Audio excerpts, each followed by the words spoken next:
Hi guys and welcome back to the channel. Today I've got two replays in the Polish tier 6 medium tank, the BUGI, the B.u.g.i. This little tier 6 is honestly just an absolute beast. I absolutely love this thing. The 100mm gun on this tank is just, it's pure filth. Because it's a derp gun, so you can fire the high explosive and do a decent amount of damage. But it randomly gets this 168mm of penetration on its AP round. It does say APCR there, but it's actually AP. Bugs, you know, just one of those things. 168 pen for 300 damage at tier 6. That pen is just enough for everything you're going to see at tier 6, everything at tier 5, most at tier 7, because you think a lot of tier 7 tanks have less than that pen, if you're counting mediums and stuff. And your alpha is going to sting, and even when you're playing against tier 8s, the 168 can be enough. You've just got to hit the weak spots, and if it's not enough, you can just switch to HE, really. And it's a beautiful, beautiful gun, honestly. I mean, on it in terms of equipment, I ran rammer, optics, and vents, and that's because the aim time may be a little bit long, but getting everything better with the vents and the rammer, well, the vents generally, and then the rammer for the DPM and the optics to boost your view range, it's great. The only real downside to this tank, well, apart from the lack of armour, is the backwards speed, is the mobility of the tank going backwards. It's got decent top speed. It does struggle to hit it a little bit, but I mean, if you really wanted to, you could drop the vents and put like the speed equipment on, right? And that way you'd, with the engine, I think it's the advanced powertrain, you would get up to your top speed easily. But it just, with this reload, especially since this reload is better than the 90mm, this gun shreds. It's absolutely beautiful. So we're on the first game, and we're on Pilsen, and we're just making light work of everything we're facing. Unfortunately, we bounced off the VK3601H there. Quite surprised that one bounced, but we managed to finish him off. And now I'm thinking, you know what, I'm going to go after these guys that are on that side of the sheds. But as I'm going, I've got a nice shot into the back of this Panzer 5.4. May as well get a shot into him. There's no one else who's going to be able to shoot me from here. And that Ram Panzer bugs out. We duck behind the hulks of these pre-assembly Hetzers just to avoid the Churchill 1. And now we're going after this guy. This VK3001P is stock. Because, well, it might be so. He's got the 75mm gun anyway. You can hear it with his gun. He's just hit that guy in front of me for 133. And you can tell as well, because it's not short and stubby, it's quite long. Which means I know that he's obviously going to have a great rate of fire, but he's not going to pen me for a great amount of damage. So I was quite happy to sit in front of him and put shots into him. But obviously he wasn't even looking at me. He was looking at the DS Bazins as well and shooting him. But now that guy's gone, I'm going round this side of the building because, well, artillery could get me. But I also know, yeah, I just thought, you know what, I'm going to leave artillery. I know where the rest of their team is. I want to get round the sides and start putting shots in. We get a nice shot in to finish the Nashorn. Like I said, I could go for artillery at this moment, but I know where their guys are. They're on that side. I want to get over there and get to where most of the damage is, instead of just going after the artillery. Because if sometimes I might go after the artillery and then my game would be over, pretty much. Because they'd kill everything else. We get a nice shot on the move into the P43. The P43 is just going to drive out again, and we shut him down. We actually we should have left him on about 100 hit points, but damage RNG, it's crap in it nowadays. High rolls don't happen all that often, and low rolls are a constant.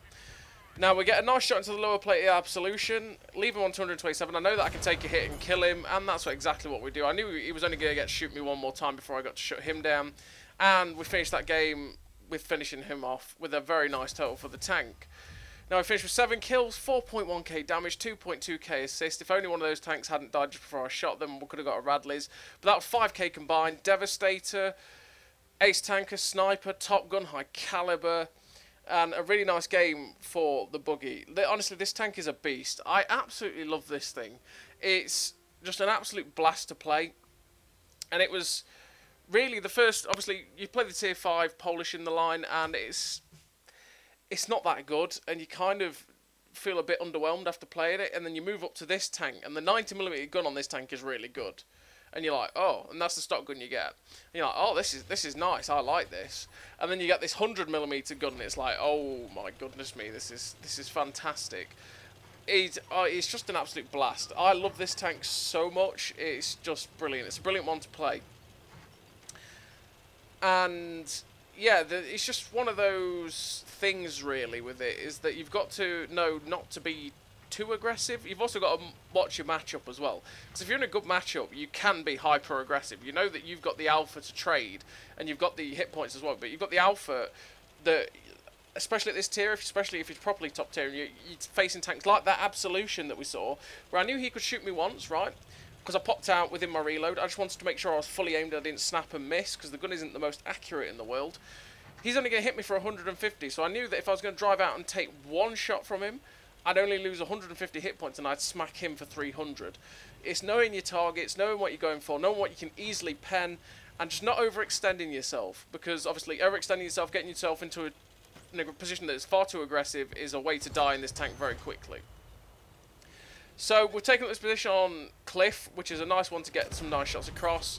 We two-shot that poor OI experimental, and now we are in a fantastic place to get some lovely shots out. Their team is all in front of us. This reload is just dank with how good it is. We get two shots into this VK, hopefully going to finish him off. Just going to sit in front and hopefully not take a hit, and we do shut him down. We're up to 1100 already, and we're only a minute 30 in. We've got this Jagdpanzer IV here. We're just going to aim the shot in to make sure. Pop one straight in. And hopefully we're going to finish him off. We don't roll high enough. Obviously, we're going to roll high enough. We have 335 hit points, and we have 300 alpha, which we never roll for 300. We finish him off, which is nice. And now we've got this British Bulldog in front of us, which, again, we're just going to make light work of. He's got 150 odd millimeters on his upper plate and mid plate. We got 168 pen with the pen RNG, which, again, as high as it is, we actually have more than 168 pen technically, just by the way it rolls, which meant that we were going to destroy that guy's armor every time. We get a nice snapshot into the VK3001P, and I'm just watching this Britannia in case the Britannia Panther pops out. And obviously, if you don't know what the Britannia Panther is, it's basically a Poodle or a Wojciech, but the French version. They're pretty much identical. It's the VK3002M in a premium form, but with like worse engine power, pretty much, and slightly worse accuracy. And we shut down the Britannia Panther. There's only 5 tanks left. I mean, it's been 2 minutes and 40 seconds. 3 minutes 40 seconds. Yeah, it's about 2 minutes 40. And we're up to 3k damage in the tier 6. That's how quickly this thing can rack the damage up. When it's a fast-paced game, this is one that can keep up extremely well. You can get a good amount of damage out, and it's really nice. Now that, when we poked up there to try and spot their base, we didn't really spot anything. So I decided, you know what? We're just going to charge after this VK3601H, and there might possibly be sat at G2. Now we'll go after this guy, we get a nice shot into him. We're hopefully going to reload to get the kill. Like, I'm just praying we get the kill here. And we do finish him off. I actually think Rossi held his shell. I think from the time when he was saying it, because he said at the time, he was like, oh, I realised you're on, you know, a certain amount of kills, and I just left it. So, which is nice of him there. We get a nice shot snapped into the VK3001H. And we get to finish him off. And now there's 2 tanks left. There's this Bathtub and this 3002M. We finished off the 3002M. And we're going, no, it's not a Bathtub, it's a Death Toaster. We're looking for the shot on the Death Toaster. We are loading HE because, well, we can pet a Death Toaster, right? And we managed to, oh, we just missed the shot on him, but Rossi finishes him off, which is good enough. And we finished that game with a nice amount of damage. We finished with the epic victory. 8 kills, 3.7k damage, 1956 base XP. And yeah, the 8 kills, which is Radley Walters, that's nearly 4k combined. Like I say, I think at that point Rossi was like, I know you were on like 6 kills, 7 kills, you could have been on Fredder, so I left that one for you, which is nice. And yeah, like I say, Devastator, Radley's, Ace Tanker, the Sniper, the Top Gun, 1956 base XP, a really nice game in a tank that is honestly fabulous. What a tank the BUGI is. It's well worth the grind, and you should definitely go down this line and especially enjoy this tank. So as always, everybody, thank you very much for watching. I'll see you next time.